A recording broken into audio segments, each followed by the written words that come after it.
ನಮಸ್ಕಾರ. ಕಳೆದ 10 ವರ್ಷಗಳಿಂದ ಹಳೆ ಮೈಸೂರು ವಿಭಾಗದಲ್ಲಿ ಶಿಕ್ಷಣ ಕ್ಷೇತ್ರದಲ್ಲಿ ಒಂದು ಸಣ್ಣ ಕ್ರಾಂತಿ ಅನ್ನೋ ರೀತಿ SVG ಸೆಂಟರ್ ಆಫ್ ಎಕ್ಸಲೆನ್ಸ್ ಸಂಸ್ಥೆ ಹುಟ್ಟುಕೊಳ್ತು. ಈ SVG ಸಂಸ್ಥೆ ವಿಶ್ವಪ್ರಜ್ಞಾ ಕಾಲೇಜಿನಲ್ಲಿ 2015ರಲ್ಲಿ ಬಾಡಿಗೆಗೆ ಶುರು ಮಾಡಿದಂತಹ ಒಂದು ಸಂಸ್ಥೆ. ತಮಗೆಲ್ಲರಿಗೂ ಒಂದು ಸಂತೋಷದ ಸುದ್ದಿಯನ್ನ ಹಂಚ್ಕೋಬೇಕಾಗಿರುವಂಥದ್ದು ಏನು ಅಂತ ಹೇಳಿದ್ರೆ 2024ರಲ್ಲಿ SVG ಸೆಂಟರ್ ಆಫ್ ಎಕ್ಸಲೆನ್ಸ್ ತನ್ನದೇ ಆದ ಒಂದು ಸ್ವಂತ ಕ್ಯಾಂಪಸ್ಗೆ ಬೋಗಾದಿಗೆ ಮೂವ್ ಆಗಿದೆ. ಸೊ ಕಳೆದ ವರ್ಷದಿಂದ 2024ರಿಂದ ವಿಶ್ವಪ್ರಜ್ಞಾದಲ್ಲಿ SVG ಸೆಂಟರ್ ಆಫ್ ಎಕ್ಸಲೆನ್ಸ್ ನಡೀತಾ ಇಲ್ಲ. ಅದರ ಬದಲಾಗಿ ಬೋಗಾದಿ 2ನೇ ಹಂತದಲ್ಲಿ ಹಾಗೂ ವಿಶ್ವಪ್ರಜ್ಞಾದ ಪಕ್ಕದಲ್ಲೇ ಇರುವಂತಹ ಶ್ರೀ ಲಕ್ಷ್ಮೀ ಹಯಗ್ರೀವ ಕಾಲೇಜಿನಲ್ಲಿ SVG centre of excellence college ನಡೀತಾ ಇದೆ. ಸಾಕಷ್ಟು ನಮ್ಮ ಹಳೆ ವಿದ್ಯಾರ್ಥಿಗಳಿಗಿರ್ಬೋದು, ಹಿತೈಷಿಗಳಿಗಿರ್ಬೋದು, ಹಾಗೇನೆ ಈಗ ಅಡ್ಮಿಷನ್ ತಗೊಳ್ತಾ ಇರೋಂಥ ವಿದ್ಯಾರ್ಥಿಗಳಿಗೆ ಕೂಡ ಈ ಮಾಹಿತಿ ಇಲ್ಲ.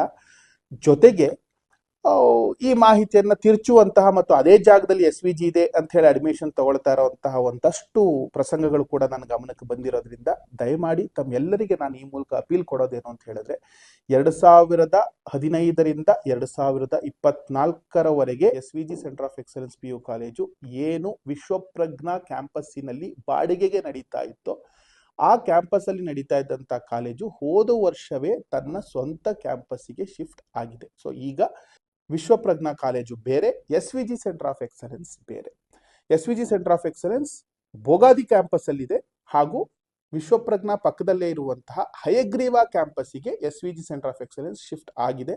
ಸಾಕಷ್ಟು ಜನಕ್ಕೆ ಈ ತಿಳುವಳಿಕೆ ಇಲ್ಲ. ಹಾಗಾಗಿ ದಯಮಾಡಿ ತಮ್ಮ ಸುತ್ತಮುತ್ತಲಿನ ಸ್ನೇಹಿತರಿರ್ಬೋದು, ಬೇರೆ ಯಾರೇ ಇರ್ಬೋದು, ಈ ಮಾಹಿತಿಯನ್ನ ದಯಮಾಡಿ ಅವರಿಗೆ ತಲುಪಿಸೋದಕ್ಕೆ ನಮಗೆ ಸಹಾಯ ಮಾಡಿ ಅಂತ ಹೇಳಿ ತಮ್ಮ ಮೂಲಕ ಕೇಳ್ಕೊತಾ ಇದ್ದೀವಿ. ಹಾಗೇನೆ ಈ ವರ್ಷ ಕೂಡ SVG centre of excellence Shri Lakshmi Hayagriva PU ಕಾಲೇಜಿನ ಸಹಯೋಗದೊಂದಿಗೆ ಲ್ಯಾಂಡ್ ಸ್ಲೈಡಿಂಗ್ ರಿಸಲ್ಟ್ ಅನ್ನು ಕೊಡೋದ್ರಲ್ಲಿ ಯಶಸ್ವಿಯಾಗಿದೆ. ರಾಜ್ಯದಲ್ಲಿ 8ನೇ ಸ್ಥಾನವನ್ನ ಹಾಗೂ ಜಿಲ್ಲೆಯಲ್ಲಿ 3ನೇ ಸ್ಥಾನವನ್ನ ಪಡೆದಿರುವಂತಹ ರಿಸಲ್ಟ್ ಅನ್ನ ನಾವು ಈ ವರ್ಷನೂ ಕೊಟ್ಟಿದ್ದೇವೆ. ಹಾಗೆ ನಮ್ಮ ಈ ರಿಸಲ್ಟಿನ ಅತ್ಯುತ್ತಮವಾದ ರಿಸಲ್ಟಿನ ಜರ್ನಿ ಮುಂದುವರಿಯುತ್ತಾ ಇರುತ್ತೆ ಅಂತ ಹೇಳ್ತಾ ತಮ್ಮ ಎಲ್ಲರ ಗಮನಕ್ಕೆ ನಾನು ಹೇಳಿರುವಂತಹ ವಿಚಾರ ದಯಮಾಡಿ ಹೋಗ್ಲಿ. ಹಾಗೇನೆ ತಮಗೆ ಗೊತ್ತಿರೋರ್ಗೂ ಈ ಗಮನಕ್ಕೆ ಈ ವಿಚಾರನ ಕೊಡಿ ಅಂತ ಮತ್ತೊಮ್ಮೆ ತಮ್ಮೊಂದಿಗೆ ಕಳಕಳಿಯಾಗಿ ಮನವಿ ಮಾಡ್ತಾ ನನ್ನೊಂದೆರಡು ಮಾತನ್ನು ಮುಗಿಸ್ತಾ ಇದ್ದೇನೆ. ನಮಸ್ಕಾರ.